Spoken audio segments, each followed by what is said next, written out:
Bonjour à tous, bienvenue dans notre émission en ce lundi 10 août. Bonjour Dakmayou. Oui, José, bon matin, Oui, chers abonnés.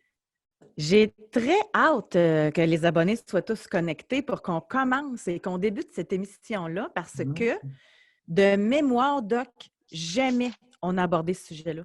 Tu sais, on a abordé là, depuis le temps qu'on travaille ensemble, puis des fois, on reprend des thèmes sous des angles différents. Mais celui-là, j'ai vraiment hâte de voir, et surtout si les gens peuvent participer, ça va être super intéressant. J'en profite pour saluer les nouveaux parce que, encore une fois, on est en pente ascendante. Donc, nous avons encore plus d'abonnés. Moi, j'aime ça, plus qu'hier et moins que demain. Vous vous souvenez de cette phrase-là? Donc, je trouve ça le fun. Alors, bonjour Kevin, Marie-Josée, Maverick, Elisabeth, Xavier, Michael, Femme 28, Sylvain, Alain. Nous avons également Shanley, Chantal, Michael, Floyd. C'est ça, on retrouve des nouveaux noms là, qui apparaissent parmi nos abonnés. Alors, Doc Mayou, ce matin, notre question, c'est est-ce que vous êtes à l'aise avec la convoitise sexuelle? Ça part d'où? Ce matin, en meeting, on avait des discussions, entre autres concernant le président fondateur de Jury Pop, qui, lui, a reçu comme des accusations dans une soirée. Il aurait insisté auprès d'une femme pour coucher avec, elle ne voulait pas, mais finalement, l'histoire démontre que celle-ci a entretenu des liens quand même avec lui par la suite. Bref. Et moi, je me posais la question, c'est que, y en a-tu, tu sais, exemple, là, un homme qui veut coucher avec une femme, OK? Si la femme a dit « Non, merci, je ne suis pas intéressée », ça finit là. Mais si la femme, elle ne sait pas comment réagir, elle est embêtée, c'est là que le problème arrive. Oui, si le gars n'est pas respectueux, c'est une chose. Mais si le gars insiste un petit peu, met dans le respect, puis que la femme est capable de dire non, il n'y en a plus d'histoire, là. Y en a-tu beaucoup d'histoires comme ça qui viennent parce que les femmes ont de la difficulté à gérer ça, la convoitise sexuelle? C'est un peu ça la question. Oui, effectivement, il y a énormément de malaise chez les femmes canadiennes françaises par rapport à la convoitise sexuelle. Et le malaise peut mener facilement à l'ambiguïté. Alors, une affirmation de soi, un nom clair, ça s'arrête là. Ça doit s'arrêter là. Mais là, c'est les histoires de malaise, puis là, des propos ambigus. Le gars, est-ce qu'il continue à s'essayer ou s'il arrête? Et c'est fréquent, surtout dans nos milieux de travail. Oui. Surtout dans nos milieux de travail, il y a énormément de malaise et d'ambiguïté. Et évidemment, il y a des hommes épais. Et là, j'ai à l'esprit la Gendarmerie royale du Canada qui a un problème majeur de relations hommes-femmes eu égard aux propos sexuels, à l'inconduite sexuelle, au malaise sexuel. Et un peu la même chose dans les Forces armées canadiennes. Alors, on a cru qu'on pouvait tout mixer, puis il n'y en aurait pas de problème. Il s'agit de dire tolérance zéro. Ben, ça n'a pas marché, tolérance zéro. Il y en a des problèmes. Ben oui, c'est C'est ça. pas fini. Maintenant, est-ce qu'on peut en parler? Est-ce Oui. qu'on peut Puis en là, moi, débattre? je vais juste répondre à Kevin, OK? Parce que Kevin, il dit vous allez vous faire accuser de blâmer la victime. Là, c'est pas ça, là. Pas ça, pas en tout, là. Là, on est entre adultes, puis on essaie de discuter entre adultes d'une réalité, puis ça vient d'où? Tu sais, la convoitise sexuelle, on va l'expliquer. OK? On va mettre les bases là, de notre émission d'aujourd'hui. Comment vous expliquez ça, Doc, la convoitise sexuelle? Ben, c'est un intérêt. C'est un intérêt sexuel envers quelqu'un.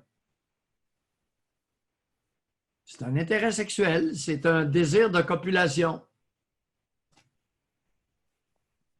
Alors, c'est pas, on est au-delà du flirtage, là. Parce que le flirtage, ça, c'est agacer l'autre. Et ça se fait à tour de bras. Le flirtage, pas de problème dans la nation canadienne-française. Les femmes savent flirter, puis jouer avec les boutons, la longueur de la jupe, la forme de la jupe, les boutons de la jupe, etc. Tout ça, écoute, Aucun problème là. Maintenant, lorsqu'elle rencontre une convoitise sexuelle avouée, dans le respect, aïe aïe, ça sauve comme des outardes. Malaise. Ben oui, mais j'ai bien le droit de flirter. Ben oui, vous avez le droit de flirter.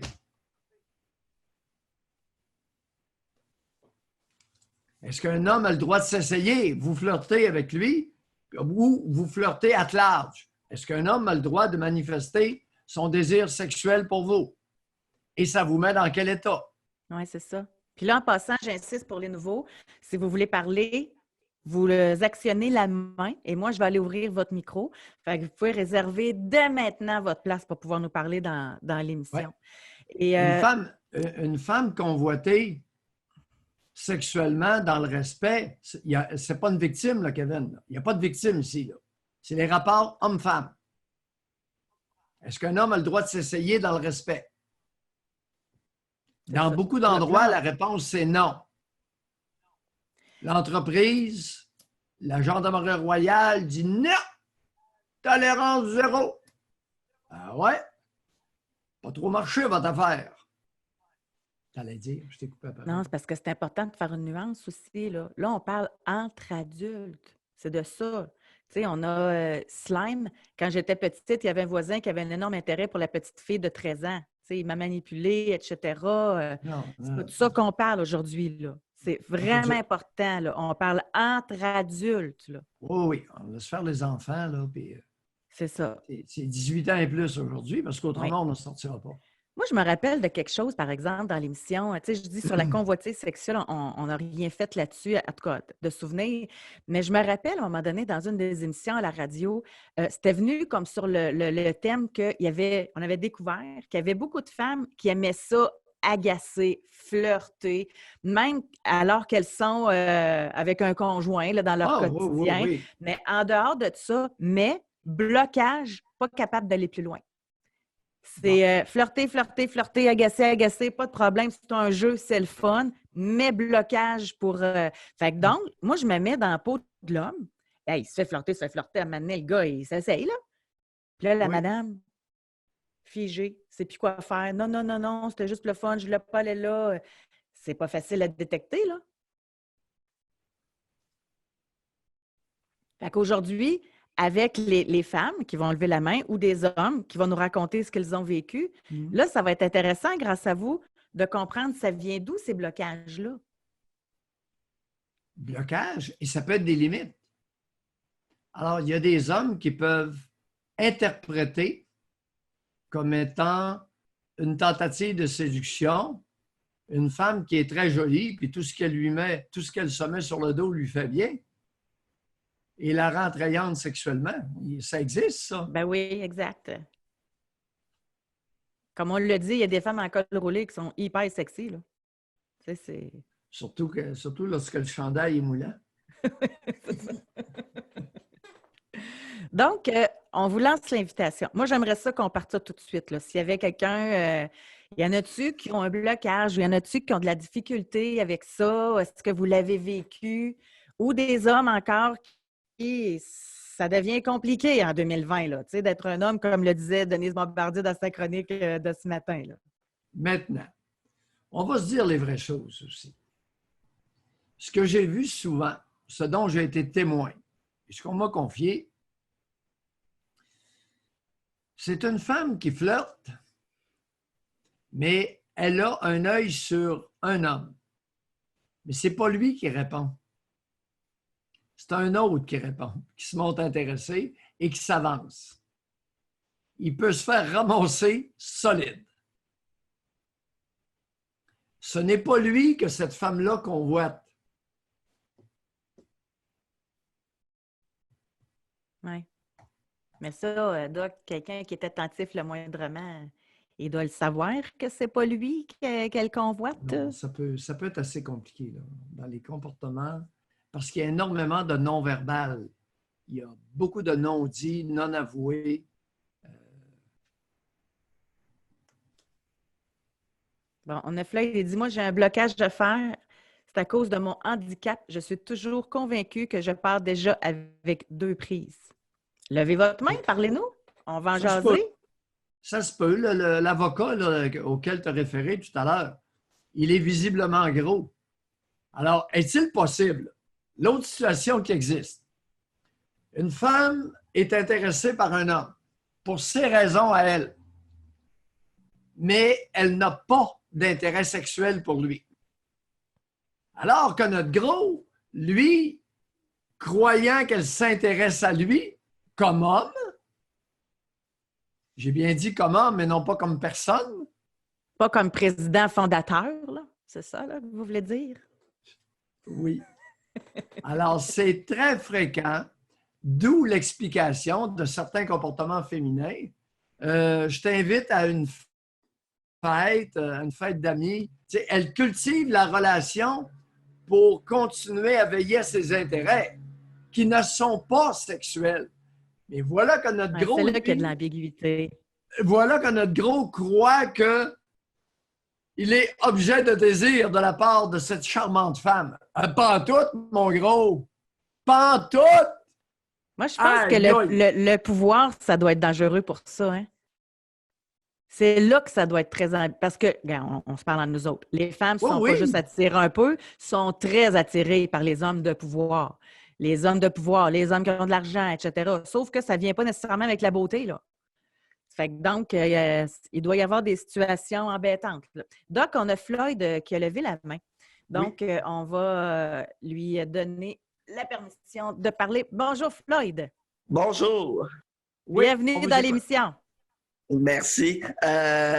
C'est ça, moi, pour faire de la convoitise sexuelle, surtout en public, face à face, avec mon handicap que je présente, ma quadriplégie, j'ai l'impression toujours de partir avec 2 prises déjà en partant. Seulement 2? Mettez-en 4. Vous êtes quadriplégique. Ouais, mais c'est ça. Fait que j'ai bien gros de la misère à montrer mon intérêt. Peut-être c'est un manque. Je pense que c'est vraiment un manque de confiance, là. Ça c'est sûr. Ben non. C'est un fait. Ouais, hey, là, tout à l'heure, je taquinais les gros. Vous êtes gros, vous êtes handicapé, vous avez juste une patte, vous êtes en chaise roulante. Attendez un peu, là. C'est pas n'importe qui va vous trouver sexuellement attrayant. Puis ensuite, Floyd, racontez-nous, parlez-nous de votre capacité sexuelle. Êtes-vous handicapé à ce niveau-là? Non, je suis capable d'avoir une érection complète. Puis moi, sexuellement, je me colle une assistante sexuelle une fois par 2 mois pour justement calmer mes pulsions parce que je sais que... Ça vous coûte combien, Floyd?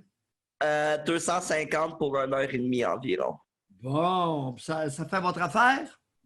Ben oui, parce que justement, si j'avais tenté l'expérience ma première année au cégep, quand j'avais 20 ans, j'avais tenté l'expérience de voir est-ce que je suis capable de flirter, est-ce que je suis capable d'avoir des personnes qui s'intéressent à moi, non juste avec mon physique, mais avec ma personnalité. Puis j'ai attendu 3 ans, puis j'ai eu 0 intéressé pour moi. Fait que je me suis dit, tant qu'à souffrir, puis tant qu'à attendre, aussi bien aller voir des femmes qui sont willing de faire des expériences avec moi, puis tant mieux puis tant pis pour payer, parce que ça revient à la même chose avec les restaurants, puis tout. Oui. Floyd, vous allez voir des assistantes sexuelles, comme vous les avez appelées. Oui. Maintenant, je veux bien comprendre ce qui se passe. Vous les faites venir chez vous ou si vous allez en quelque part? Moi, elle que je fréquente, je la fais venir chez moi. Bon. Deuxième question, puis vous avez commencé à lui répondre, à me répondre. Est-ce que vous appelez la même? Oui. Bon. Vous êtes un client régulier. Vous faites pas. Elle vous connaît. Elle connaît votre façon de vous mouvoir. Elle connaît votre capacité. Elle Oui, Exactement. Puis elle a fait même, elle est européenne d'origine. Puis oui. elle m'avait dit qu'en France, elle avait fait une genre de certification d'une association quelconque qui encourage l'assistance sexuelle pour les personnes à mobilité réduite. Ah, Alors, c'est elle, brillant. Vous savez, Ben oui. Floyd, Vous, je vais Floyd, devoir vous remercier. mais moi, Parce j'ai que, pas fini, par exemple, là. Moi, j'ai non, pas non, fini. non, non, OK. non, vous remercier de vous être joint à nous et de parler d'un énorme sujet tabou. Non, non, on ah oui, continue. absolument. Moi, j'en parle tout le temps. Je veux en parler parce que je trouve qu'on en a besoin d'en parler pour que, Ben oui, au moins au Québec, on arrive à arriver à un système comme qui existe en Europe. En Europe, il y a certains gouvernements qui vont payer une assistance sexuelle aux personnes à mobilité oui. réduite. Ça devrait être comme ça ici aussi. Mais vous, Floyd, premièrement, là, vous avez quel âge? 23 ans. OK, 23 ans. Puis là, ça fait combien de temps que vous faites affaire avec cette assistante-là? J'ai commencé en décembre 2019. OK. Puis là, donc, ça fait quelques fois maintenant que vous... Racontez-nous l'évolution des rapports. La première fois, vous deviez être nerveux un peu? Un peu parce que c'était ma première fille qui n'avait pas d'handicap. Ça veut dire que moi, Ah, j'ai fait mon école secondaire dans une école spécialisée pour les personnes à mobilité réduite. Fait que ah. tout mon secondaire, j'ai eu la chance d'avoir, comme un adolescent normal, l'épanouissement sexuel d'un adolescent. Ça veut dire que j'ai eu une copine pendant 2 ans et demi. J'ai eu pas mal de fréquentation. Fait que de ce niveau-là, j'étais comblé. C'est quand j'ai arrivé au cégep à 20 ans que toute ma sexualité s'est effondrée. Parce que là, Floyd, j'étais... attendez un peu, wow, attendez un peu, Floyd, là. Mais les copines que vous aviez eues, toutes les Oui, connaissances qui étaient handicapées, elles aussi, oui. qu'est-il arrivé à toutes ces femmes-là? Euh, c'est du cas par cas, vous savez. Puis il y en a que justement, ils ont pas, comment je pourrais dire, ils n'ont pas le même sens de la vie que moi, par exemple, surtout à propos, genre, de l'expérience personnelle, ces affaires-là, parce que, Non, là, vous ne oui, dites rien, Floyd, là. Bon, non, reprenez-nous ça. Qu'est-ce que vous voulez nous dire que vous emberlificotez? Concrètement, là, c'est quoi le problème avec les partenaires qui étaient handicapés? C'était trop compliqué? C'était pas bon? C'était quoi? c'était trop compliqué parce que, Ben, dites-nous-le, j'imagine. Ben, Moi, moi, je veux j'essaie des de détails. voir. Moi, là, Floyd, Oui. premièrement, là, je veux visualiser dans ma tête à quoi ça pouvait ressembler. Puis quel genre d'handicap il y avait, vos partenaires. On a le temps, là, prenez votre temps, c'est super intéressant. Je suis sûre que tout le monde est d'accord. Admettons, revenons en arrière. Là. Quel genre de partenaire, quel genre d'handicap il y avait, puis comment vous fonctionniez là, pour avoir des relations sexuelles? OK. Moi, j'avais une copine on va parler de elle. Ça faisait 2 ans, on est sortis ensemble pendant 2 ans et demi. Elle, le seul handicap qu'elle présentait, c'est elle avait une paralysie cérébrale et elle pouvait marcher avec une marchette. Oui. Fait que pour les relations sexuelles, elle faisait la core girl qu'on appelle, puis ça y allait. On arrivait à avoir des relations sexuelles. Cowgirl, ça veut Ah, dire qu'elle se mettait à quatre pattes, c'est quoi? Non, non, elle était sur moi. OK. Puis, fait que ça, sexuellement, ça allait bien. C'est juste que moi, je trouve au niveau des personnes handicapées, il y en a beaucoup que leurs parents, ils ont bloqué, ils ont tendance à les surprotéger. Fait que des fois, ces personnes-là voient pas plus loin que leur bout du nez en termes de, de vie de travail ou vie de couple ou ces affaires-là. Attendez un peu. Concrètement, qu'est-ce qui est arrivé? Vous avez tendance à vous évaporer, là. Qu'est-ce qui, concrètement? Avec cette fille-là, malheureusement, elle a commencé à développer des problèmes d'anorexie. Quand je l'avais connue, elle sortait d'une dépression majeure. OK. Fait que, ouais, c'est vraiment... Bon, j'étais plus bien dans cette relation-là. Là. OK, on comprend qu'il peut survenir des éléments.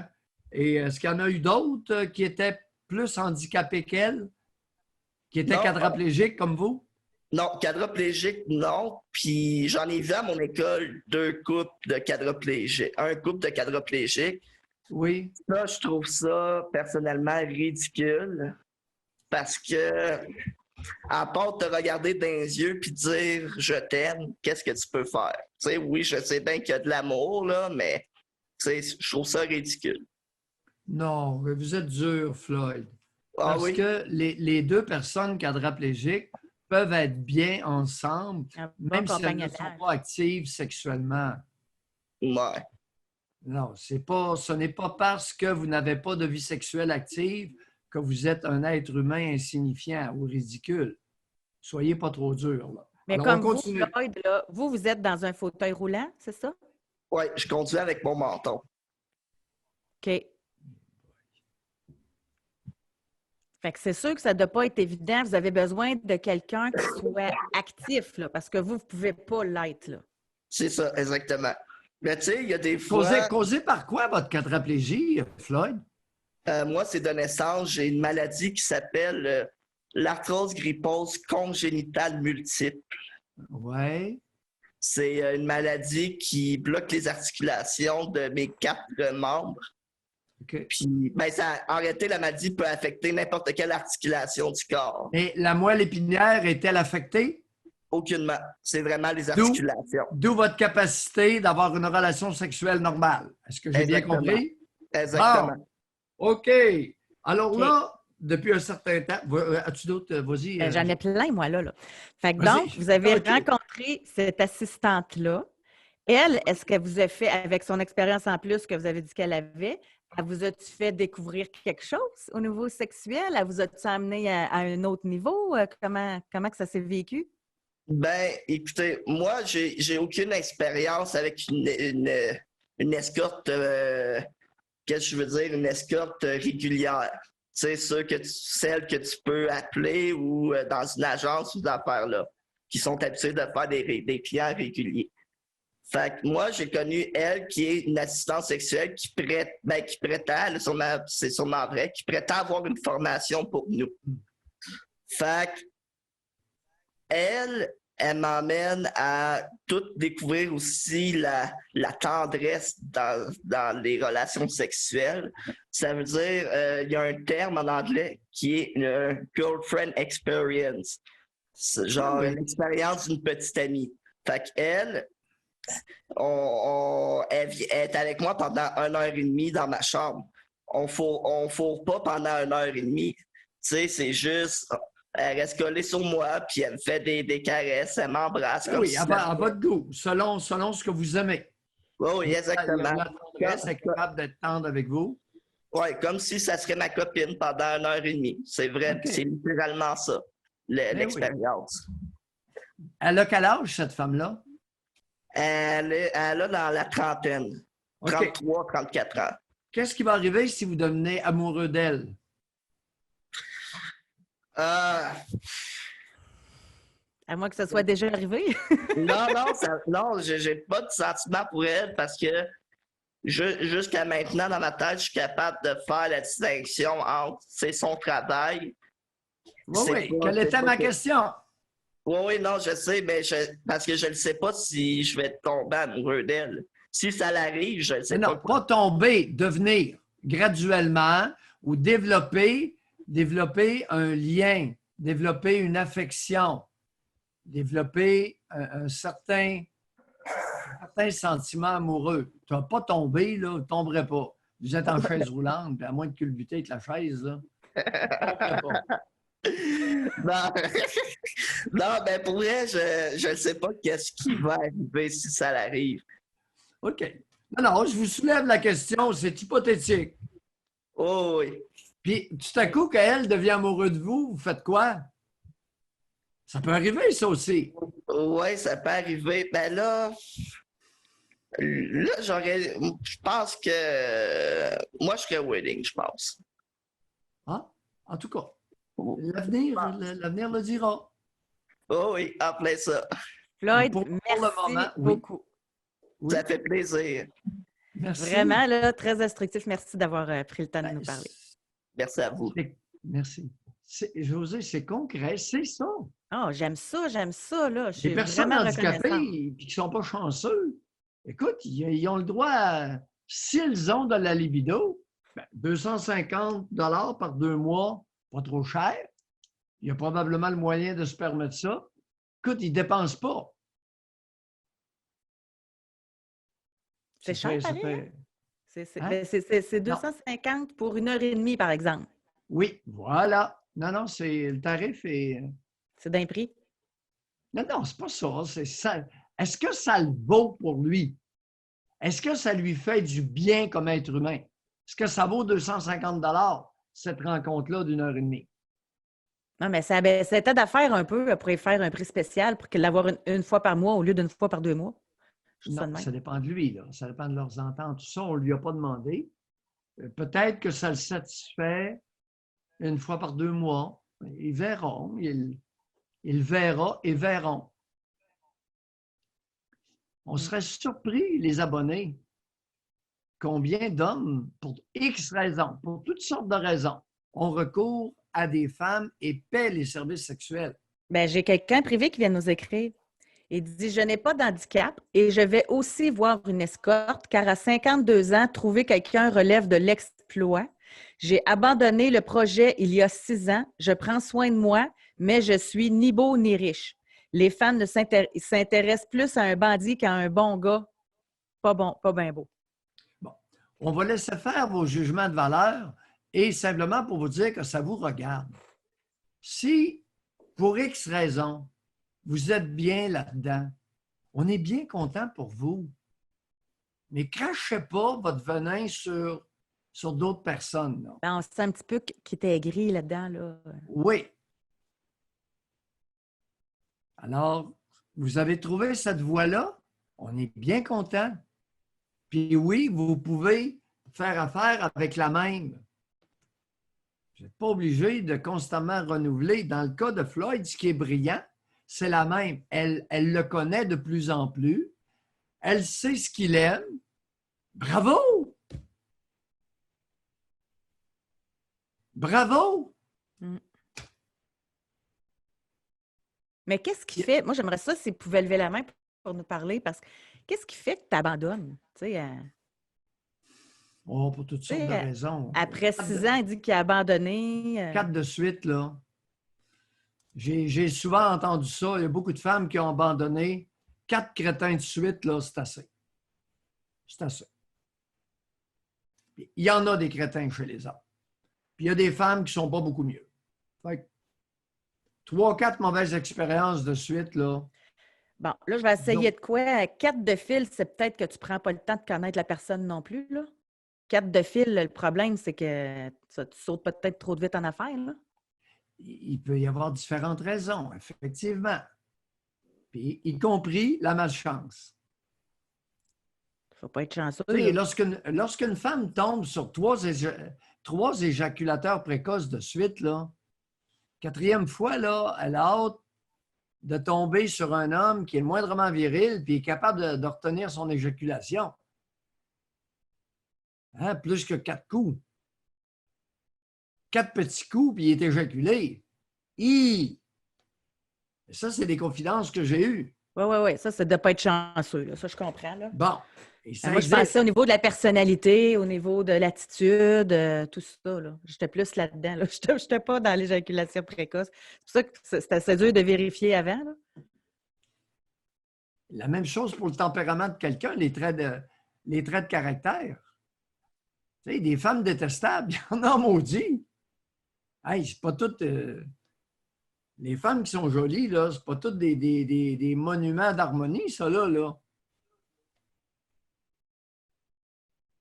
Mais vous pouvez lever la main en passant, continuer je trouve ça intéressant. T'sais, parce que c'est drôle, je ne pensais pas aller là. On parle de êtes-vous à l'aise avec la convoitise sexuelle? Moi, je pensais qu'on allait plus parler avec la recevoir, la convoitise sexuelle, mais là, on est dans les hommes qui ne sont pas capables de convoiter ou qui abandonnent le projet même. Oui. Oui. pour toutes sortes de raisons. Parce que là, si je comprends bien, ce matin, on est plus là-dedans que du côté des femmes. Moi, je Ça va. m'attendais à ce qu'on ait plein de mains de femmes levées. D'ailleurs, c'est déjà arrivé que vous ayez un malaise? Comment vous avez réagi? Ça vous a-tu surprise vous-même de réagir comme ça? Êtes-vous capable de mettre vos limites? Êtes-vous capable, tu sais, ou ça peut être embêtant quand c'est le patron, quand c'est un Voilà. collègue ou... J'étais en train de penser à ça. Souvent, ça peut être une demi-surprise. Tu sais, j'allais dire naïvement, candidement, une surprise, non. Souvent, ça peut être une demi-surprise. Tu sais, il y a énormément de flirtage que beaucoup de femmes n'aimeraient pas que ça aille au-delà d'eux. Parce qu'il y a beaucoup de gains secondaires avec le flirtage, José. Beaucoup de gains secondaires recherchés.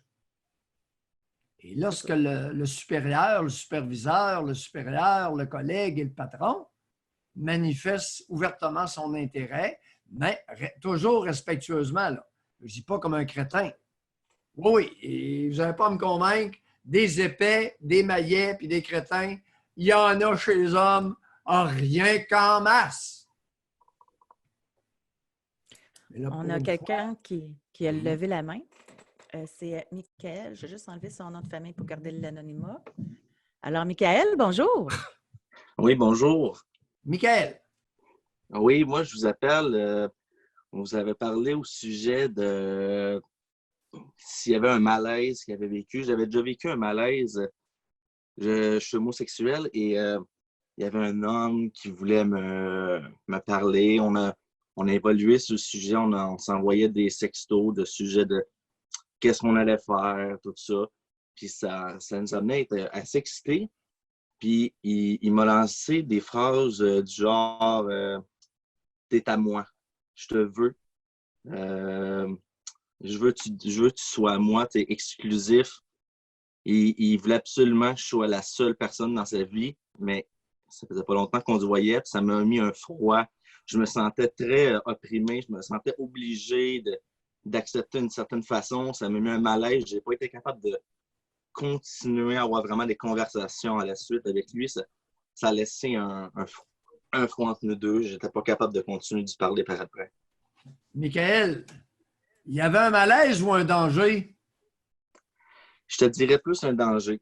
Merci, Michael. On va se dire les vraies choses à notre tribune. Oui. C'était pas un malaise qu'il y a eu, c'est un danger. Vous êtes senti menacé. Vous êtes senti en danger. Vous avez beau être un homme, ça même maudite affaire. Pensez-vous qu'il n'y a pas de femmes qui ne se sont pas senties en danger avec un paltoquet? Oh oui! Alors, le gars, il était sur une mauvaise courbe, là. Oh! Puis ça y allait en graduant. C'était plus que parce que j'ai laissé aller les choses. J'ai juste fait ah, OK, c'est rare comme dit ça. J'ai lancé des signaux comme ah, je trouve ça bizarre, c'est pour mon genre. Ils disent ouais, mais moi, c'est ça que je veux. Moi, c'est ça que je veux. Puis faut que tu marches dans ma ligne si tu veux être avec moi. Puis... Aïe, aïe, aïe, aïe, aïe. Danger! Dangereux comme relation. Vous avez déguerpi, hein, c'est ça? Oui, bien, je lui ai dit, regarde, ça ne marchera pas. J'ai juste j'ai juste arrêté de l'écrire. Il a continué, il ne lâchait pas. Là, j'ai fait, OK, je le bloque. Je le bloque et il comprendra pas. C'est un harceleur. Oui. C'est dangereux, ces hommes-là. Il y a des femmes qui sont possessives pas à peu près. Mais donc, on a quelqu'un qui a amené un point parce que quand c'est une femme qui vit ça, là, vous dites souvent que ces hommes-là, c'est qu'ils ont possiblement eu une jouissance incroyable. Puis là, et aussitôt qu'il y a eu pénétration, vous le dites qu'il y a des hommes qui deviennent possessifs, etc. Oui. Ça peut s'appliquer aussi chez un homosexuel. Michael, aviez-vous eu du sexe incroyable? Puis c'est là qu'il est devenu possessif? Non, même pas. Ce que j'ai compris, vous ne l'avez jamais rencontré, ça se peut-tu? Exactement, on ne savait jamais vu encore. C'est seulement sexto. Eh boy, ben là! Alors, José, il était mal barré, Michael, là. Oui, c'était... Imagine, toi, s'il est ardent, si Michael lui aurait plu sexuellement, dangereux! Ça aurait été différent si ça aurait été durant l'acte. Pour moi, une fois dans le moment sexuel, si quelqu'un dit que ce qui est à moi, ça peut amener une certaine envie, mais pas en dehors du contexte. C'était trop C'est en mal plein placé. ça. Dans l'intimité sexuelle, de façon consensuelle, on peut se dire à peu près n'importe quoi. Mais en dehors du lit, non, c'est plus n'importe quoi, là. Michael, merci. Merci, au revoir. Merci beaucoup, Michael, de le dire. Ah non, c'est quasiment épeurant, là. Mais c'est dangereux. C'est pas un malaise, c'est un danger. Combien de femmes ont vécu ça? Et après le premier accouplement, la première copulation. José, énormément de femmes ont vécu ça après la première copulation. Le gars n'est plus pareil. Ça m'a été tellement rapporté, là.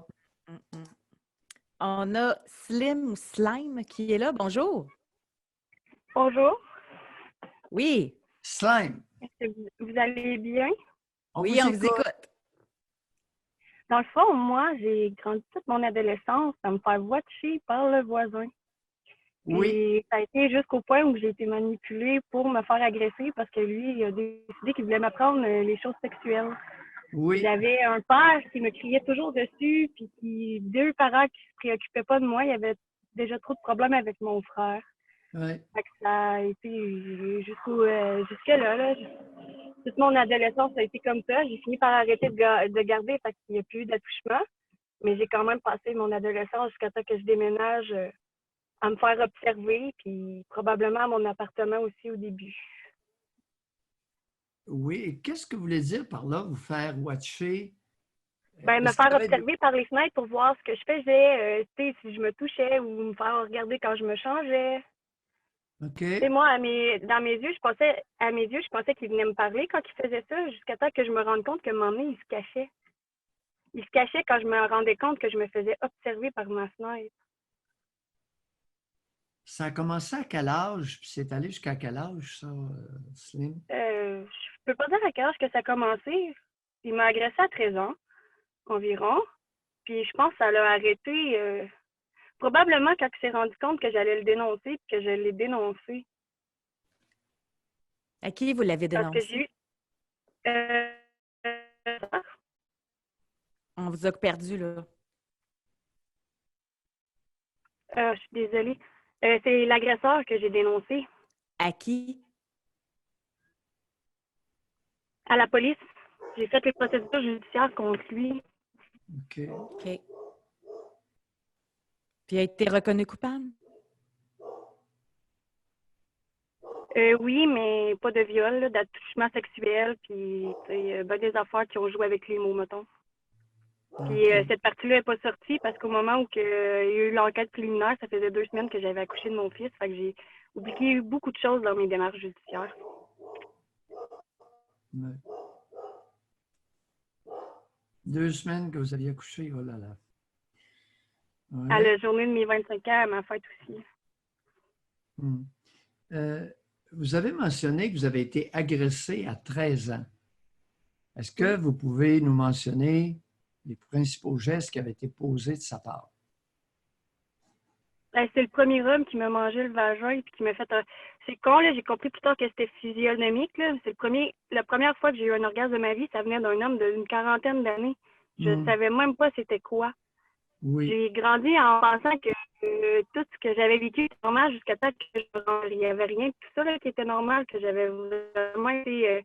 qu'on avait vraiment modifié mon cerveau pour que, en fait, que je devienne une machine à cul, là, au fait là, que je pense que pour faire plaisir à un homme, là, il faut juste donner son corps, en fait. Là.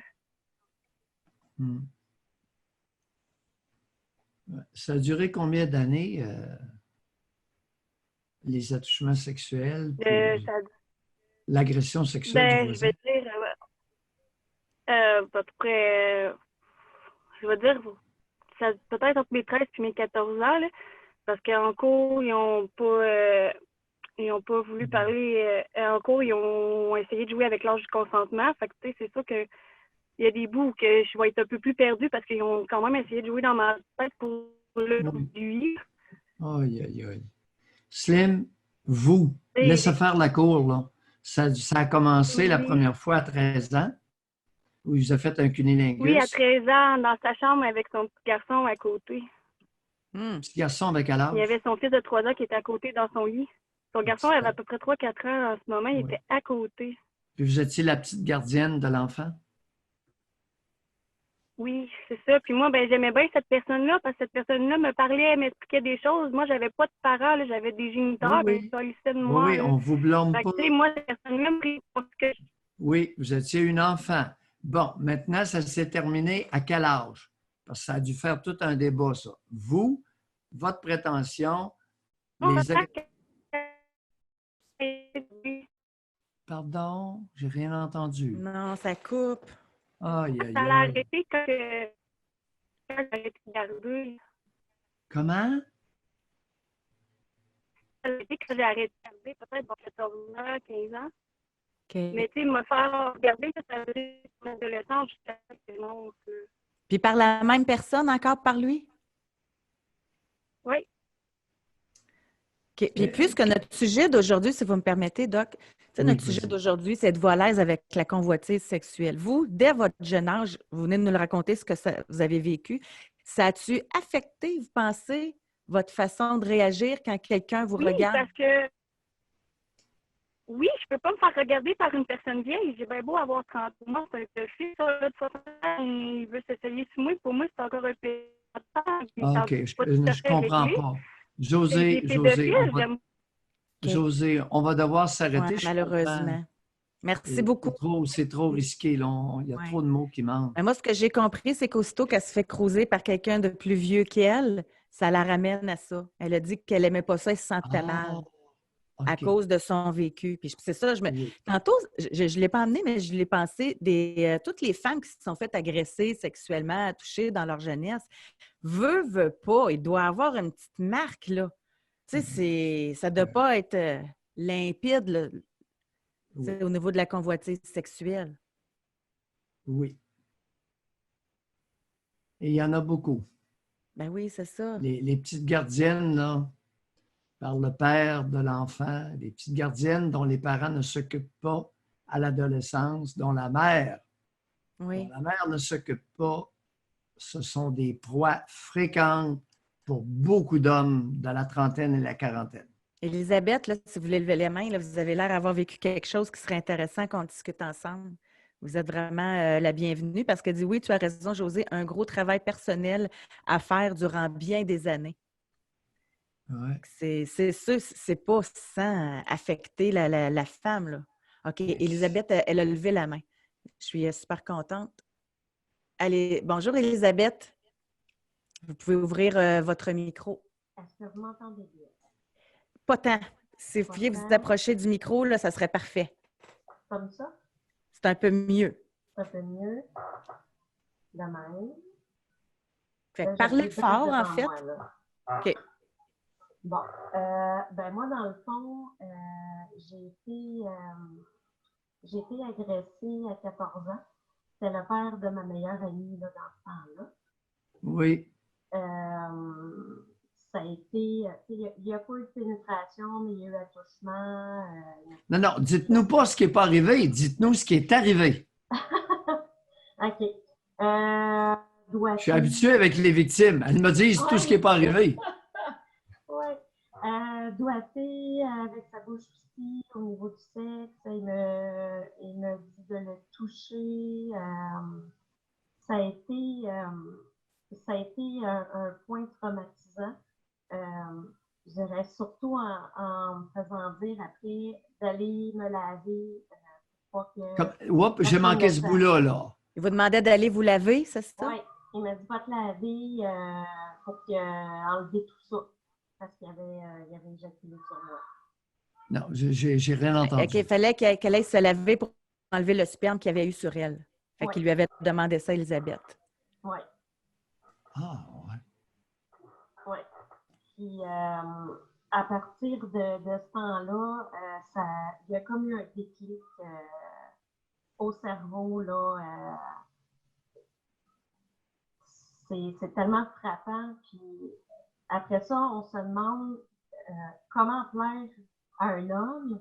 Puis c'est quoi la normalité? Mais On pourquoi fait vous ça. parlez de on? Parlez-vous au nom de d'autres personnes? Ouais, oui. Dites je. Je, Parlez-nous de vous, parce que là, vous êtes chanceuse. On vous écoute, vous. ouais, ben moi, ça a fait un déclic, puis toute la sexualité a complètement dérapé à partir de ce temps-là. Attends un peu. La sexualité a complètement Dérapé, Dérapé dans quel sens? dérapé. OK. oui. Ben, on sait, avoir une relation normale, on sait plus c'est quoi. Non, laissez faire Vous là. parlez Parlez-nous encore de au vous. on. Excusez!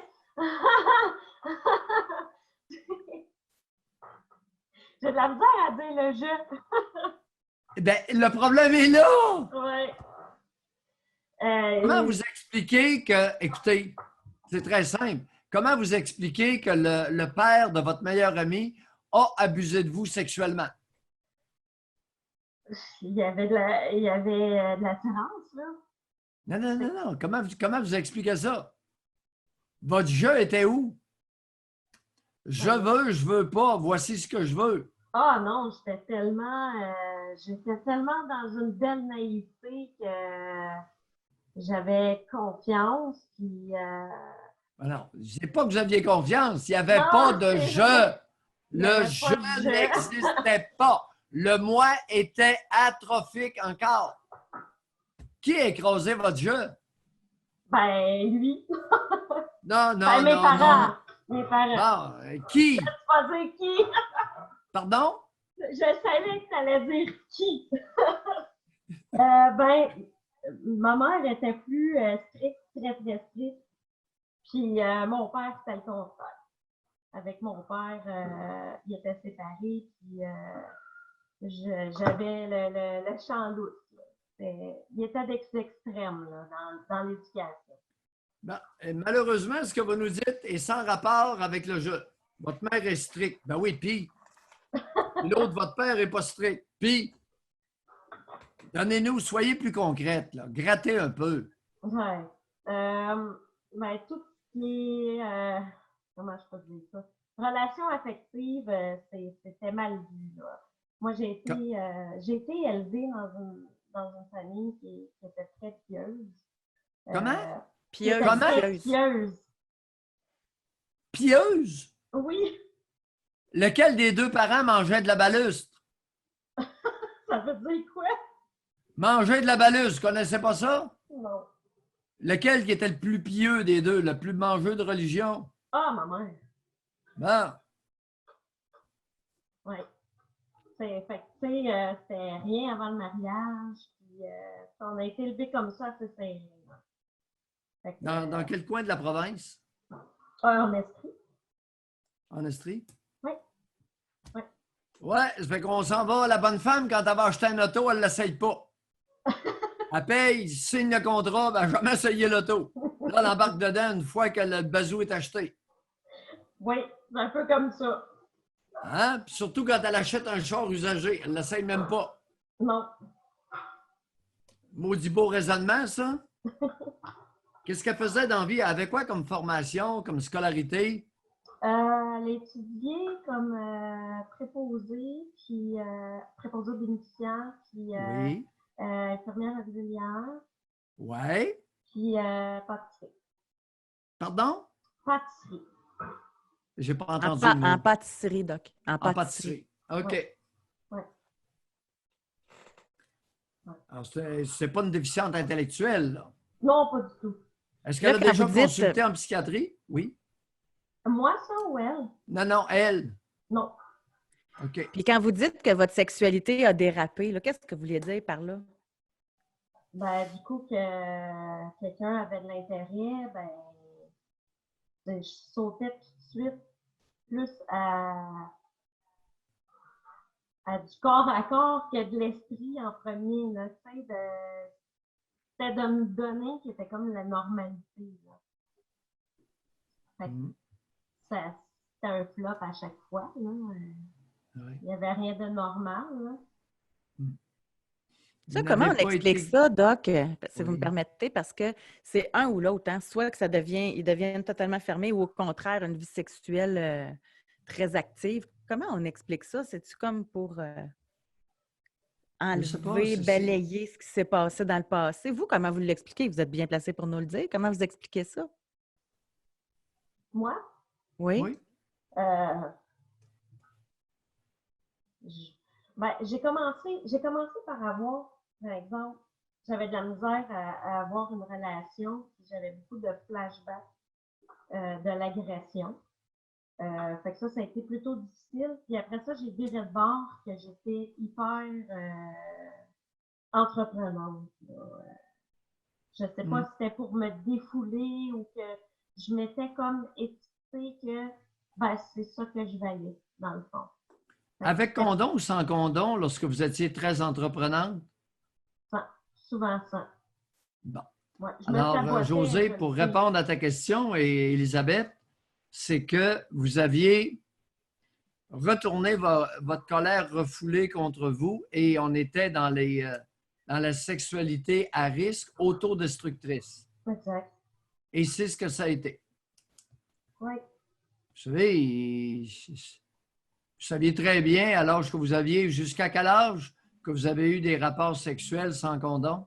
Oh boy. Longtemps. C'est-à-dire? Ça m'est arrivé à 14 ans, puis je dirais jusque dans la trentaine, facile. Là. Mais tu sais, Oui.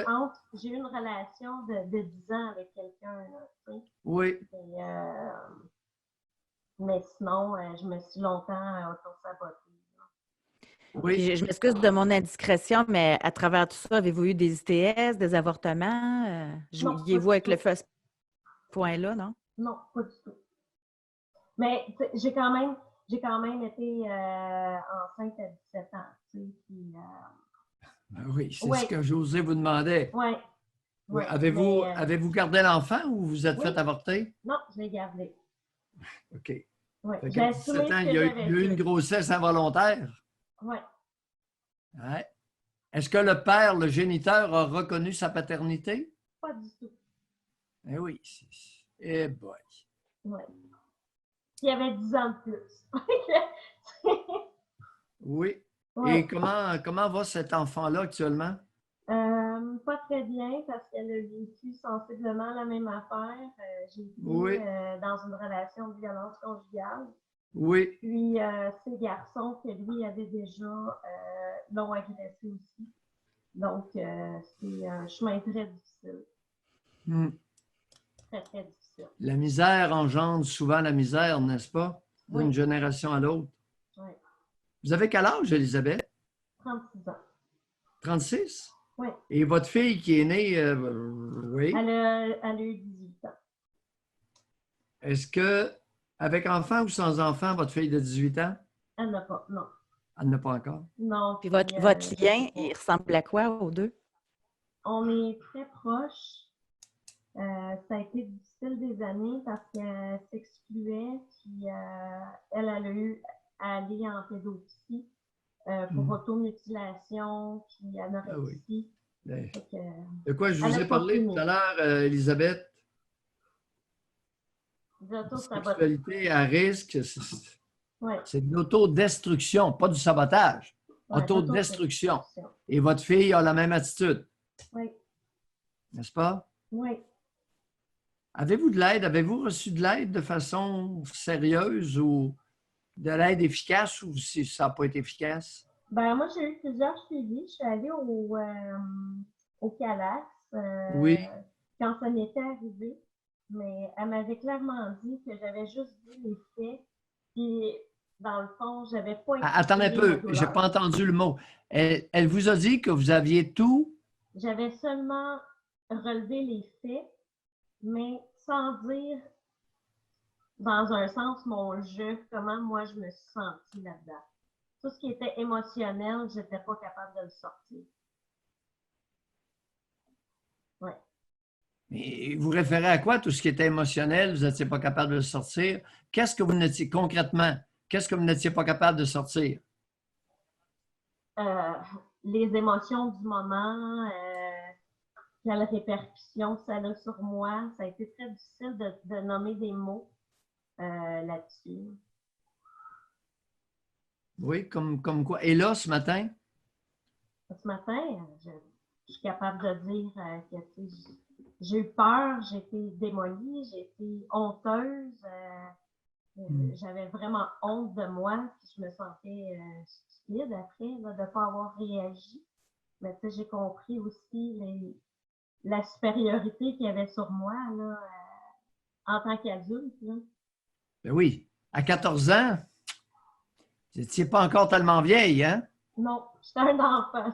Tu sais, ce n'est pas parce qu'une jeune fille a des seins qu'elle est mature. Non. Ben oui, mais elle est mature pour son âge, docteur. Ben oui, mais elle a 13 ans, elle a 14 ans. À 16 ans et demi, 17, oh, ça va être différent. Ouais. Mais vous n'avez pas été protégé à 14. Non, il m'avait dit que j'étais son rayon de soleil parce que je l'ai confronté des années plus tard. Oui. Pour lui, il n'y avait rien qui avait fait de pas correct. Eh boy. Si ce n'est, oubliez le fait que vous étiez une enfant. Ouais. C'est un petit oubli en passant. Il y en a plusieurs qui oublient ça. Ouais. Je l'ai tellement entendu de la part des pédophiles, des abuseurs. Moi, ce qui m'intéresse, Elisabeth, si vous me permettez, là, Oui. ça doit être terrible d'avoir vécu l'agression, mais que sa propre fille aussi la vive, sachant ce que c'est. Comment vous avez réagi quand vous avez su ça? Ça a été... c'est terrible. Parce que, Elisabeth, s'il vous plaît. non, mais ça me fait terriblement mal parce que je sais la douleur et le cheminement que ça apporte. Elisabeth. Quoi? Qu'avez-vous fait pour que ça n'arrive pas à votre fille? Pourquoi qu'elle vive ça? Non. Qu'avez-vous fait pour prévenir? Ah, ben j'ai consulté tout de suite. Quand je l'ai su. Elisabeth! Je comprends pas. Elisabeth, je sais que vous ne comprenez pas. C'est pour ça que je vous pose la question. Je l'ai pris tard, par exemple. Bon, Je l'ai merci. pris tard parce que ça... Ben oui. Ouais. Ben oui. Alors, qu'est-ce que vous avez fait pour prévenir que ça arrive à votre fille? La réponse, c'est... Rien. Merci! Merci, Elisabeth, de votre franchise. Ça me fait plaisir. Si on était à la radio, j'aurais une avalanche de plaintes. Ah, c'est clair. Ouais. Mais non, Mais c'est pas moi qui ai dit à rien. Le à rien vient de vous. N'est-ce pas? Il y en a un qui demande pourquoi je ris, c'est la nervosité. J'ai juste le dire comme entre ça. entre autres et plus. Mais c'est ça. Vous riez. Savez-vous une des raisons pour laquelle vous riez aussi? Non. Vous savez, le fait de débusquer quelque chose qui est caché en quelqu'un peut provoquer un rire. Ouais, c'est des choses qui sont assez cachées. Oui. Ouais. Mais non. Mais l'aviez-vous déjà réalisé, ça, Elisabeth? Ou bien c'est en parlant avec Doc ce matin que vous réalisez ça? Que j'ai rien fait? Oui. Ben, un peu des deux, parce que, tu sais, en tant que mère, j'aurais probablement dû parler tout de suite, puis l'éduquer. Vous savez, je vais vous servir la même défense que tout à l'heure. À 14 ans, vous étiez encore une enfant avec un corps de femme. Oui. Lorsque vous avez eu une fille qui était adolescente, vous étiez une personne traumatisée. Mm-hmm. C'est un peu difficile de demander à des femmes qui ont été très traumatisées par des agressions sexuelles et des abus sexuels en bas âge de devenir un parent surveillant protecteur. C'est virtuellement impossible. Alors, je vous ai demandé cette question-là, connaissant la réponse, mais sans vouloir vous blâmer. Non, je comprends. Parce qu'il y a des limites à blâmer le monde traumatisé, là. Autrement, si vous aviez été en mesure de répondre adéquatement à votre fille et son besoin de protection, vous n'auriez pas été traumatisé. Ouais. Merci beaucoup. Merci, Ça fait Merci. plaisir. Elisabeth. Merci de la confiance. vraiment. Merci de la confiance, Elisabeth. C'est pas évident. Puis votre En nuance de la fin est importante parce que ça serait facile de juger. Tu sais. Oui, on y Quand tombe tu dessus. l'as pas vécu, quand tu l'as pas vécu, tu te dis, voyons, tu l'as vécu toi-même, mais il me semble que tu es 2 fois plus prudent avec ton enfant. Tu ne veux pas qu'elle revive ça, mais tu ne peux pas demander à quelqu'un de traumatiser. C'est super important, la nuance que vous venez de faire, là. C'est pas de l'aveuglement volontaire. C'est que les yeux sont fermés par le trauma. Mm. D'où C'est ce qui complète, l'importance de notre émission de se parler. Oui, Si vous avez exact. été vraiment traumatisé par quelque chose, ne vous faites pas trop confiance. Faites-vous accompagner. Demandez à une femme qui a de l'allure, est-ce que, écoute, faites-vous accompagner par une femme de bon sens. Pas une intervenante sautée sur le crinque. Une femme qui a de l'allure. Ça serait bon, ça, comme sujet, Doc, les traumatismes. Comment ça peut influencer une vie, là? Mais oui. Je l'ai ça marqué se dans mon répète. calepin. Les traumas se perpétuent d'une génération à l'autre. D'où l'importance d'une émission comme nous autres. Puis on fait quoi si vous avez été traumatisé, puis vous avez une fille qui est rendue à peu près au même âge? Faites-vous accompagner, confiez-vous à une femme qui a de l'allure. Dire, écoute, Arthurine, ma fille rendue à tel âge, qu'est-ce que tu penses? Puis quelqu'un de l'extérieur peut voir, peut dire, écoute, je te connais un peu, puis non, là, c'est lever un drapeau. Oui. Avant que l'abus sur la petite ne survienne. Oui. Il y a des femmes qui sont allumées, c'est pas toutes des zigototes, là. Merci beaucoup, tout le monde, d'avoir été là aujourd'hui encore une fois. Déjà fini? C'est déjà terminé. J'étais concentré. Merci beaucoup, Doc. Et merci à tous les participants. C'est grâce à vous, encore une fois, qu'on peut avoir une émission là, qui amène un cheminement. Donc, passez une belle journée, puis on se retrouve demain. Oui. Bye. Bye.